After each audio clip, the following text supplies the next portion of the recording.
नमस्ते friends, welcome to my channel. आज मैं आपके साथ शेयर करूंगी अपने घर की डीप क्लीनिंग। कैसे करी थी मैंने फेस्टिवल्स की क्लीनिंग। बहुत से लोग ये सोचते हैं कि आखिर डीप क्लीनिंग होती क्या है।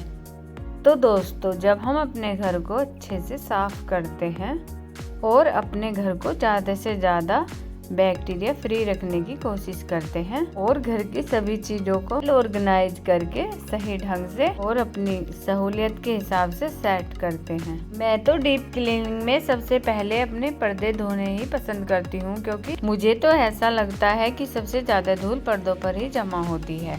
वैसे तो मैं अपने पर्दे झाड़ती रहती हूँ, पर मैं इन्हें डीप क्लीनिंग में ज़रूर क्लीन करती हूँ। और जब भी मैं अपने पर्दे उतारती हूँ, कर्टन रोड और विंडो क्लीन कर लेती हूँ।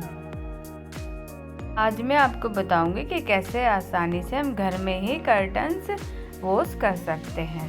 अगर हम पर्दों को ऐसे ही मशीन में डाल देते हैं तो उनके कुंडे निकलने का डर रहता है। तो इसके लिए हम अपने कर्टन्स को एक धागे की मदद से ऐसे बांध लेंगे। ऐसा करने से हमारे पर्दे बहुत आसानी से वॉश हो जाते हैं और एक भी कुंडा नहीं टूटता।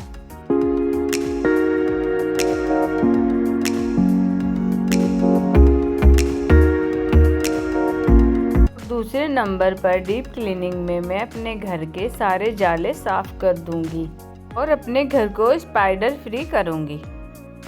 वैसे तो मेरे मैट्रेस कवर क्लीन ही रहते हैं, ज़्यादा गंदे नहीं होते, पर फिर भी मैं इन्हें होली दिवाली पर तो ज़रूर वॉश कर देती हूँ और अपने मैट्रेस को धूप भी दिखा देती हूँ। और जब मेरे गद्दे हटते ही हैं तो मैं अपने बेड को खोलकर उसकी अच्छे से अंदर तक डीप क्लीनिंग कर देती हूँ। दोस्तों, जब मैंने अपने चैनल का एनालिटिक देखा तो आप सब मेरी वीडियो को देखते तो हो, पर वीडियो को लाइक नहीं करते और चैनल को सब्सक्राइब नहीं करते। अगर आपको मेरी वीडियो थोड़ी भी अच्छी लगे तो वीडियो को लाइक ज़रूर करें और चैनल को सब्सक्राइब करना ना भूलें। बेड की अच्छे से डस्ट हटाने के बाद मैं एक स्प्रे और टॉवल की मदद से बेड को अच्छे से क्लीन कर लूँगी और इसी तरह से मैं अपने बेड के साइड के स्टूल को भी साफ करूँगी। मैंने अपने बेड का स्टूल अंदर से तो पहले ही साफ कर लिया था।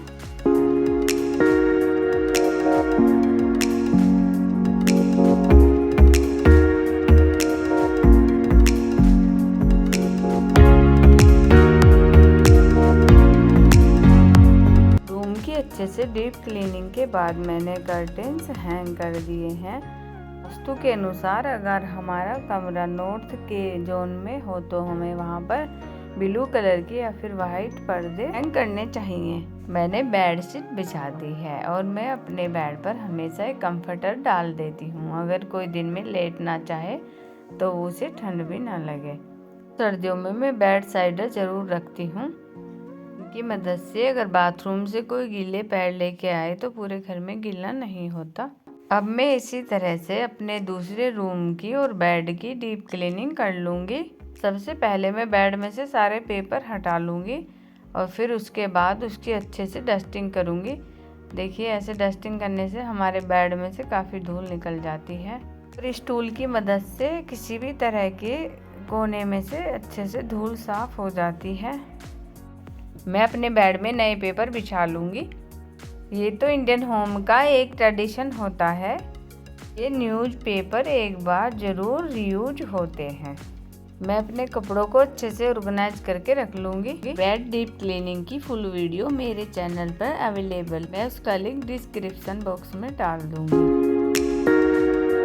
मैंने अपनी क्रॉकरी की ग्लास यूनिट तो पहले ही साफ़ कर दी थी और आप सबको दिखाई भी थी। अब मैं अपनी क्रॉकरी की नीचे वाली यूनिट साफ करती हूँ। मैं इसमें अपने किचन की ऐसी चीज़ें रखती हूँ जो मुझे बहुत ही कम यूज में आती हैं। सबसे पहले मैं सारी चीज़ें बाहर निकाल लूँगी। हमें अपनी सारी चीज़ें पहले बाहर निकाल लेनी चाहिए, उससे हम फिर बहुत अच्छे से उन्हें लगा सकते हैं। अब मैं अच्छे से यूनिट क्लीन करने के बाद उसमें नए पेपर सेट कर लूँगी। बहुत से लोग पेपर यूज करना नहीं चाहते तो उसके लिए भी मार्केट में प्लास्टिक रोल्स अवेलेबल हैं। वैसे तो मैं अपने सारे डिस्पोजल्स स्टोर रूम में रखती हूँ, पर मुझे जितने की ज़रूरत होती है वो सब मैं इस यूनिट में रख लेती हूँ। जब भी कोई ज़्यादा ठंड में ज़रूरतमंद घर के बाहर आता है तो मैं उसे चाय दे देती हूँ। मैं अपने सारे टिश्यू पेपर भी जो मुझे डेली यूज में आते हैं इसी में रख लेती हूँ। मेरे ये कुछ लंच बॉक्स हैं जो मैं इसी में रख देती हूँ। जैसे बच्चों के लिए मुझे तुरंत देने पड़ते हैं कई बार, तो मैं इसमें से ही दे देती हूँ। वैसे तो मुझे ये चीज़ें बहुत ही कम यूज में आती हैं, पर मैं इन सबको ऐसी जगह रखना प्रेफर करती हूँ जो मैं तुरंत उठा के इन्हें यूज कर सकूँ। मेरे वो बर्तन जो मुझे किचन में ऐसा खास काम नहीं आते, वो भी मैं इसी में रख देती हूँ।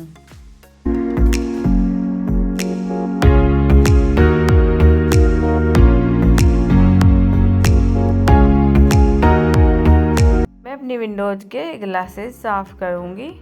सबसे पहले मैं सारे ग्लास पे स्प्रे बोतल की मदद से स्प्रे कर दूँगी। फिर इस वाइपर की मदद से सारा वाटर वाइप कर दूँगी और लास्ट में ड्राई क्लॉथ की मदद से उसे अच्छे से ड्राई कर दूँगी।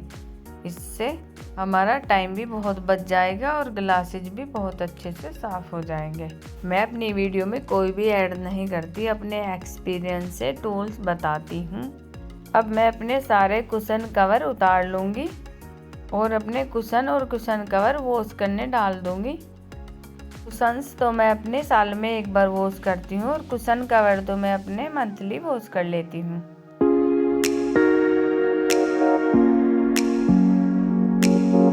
जब भी मैं अपने घर की डीप क्लीनिंग करती हूँ तो मैं अपनी खुशी के लिए देखिए उर्ली में ये कुछ फ्लावर्स डाल के रख देती हूँ। इससे हमारे घर में पॉजिटिविटी बनी रहती है और घर में बहुत अच्छी खुशबू फैल जाती है।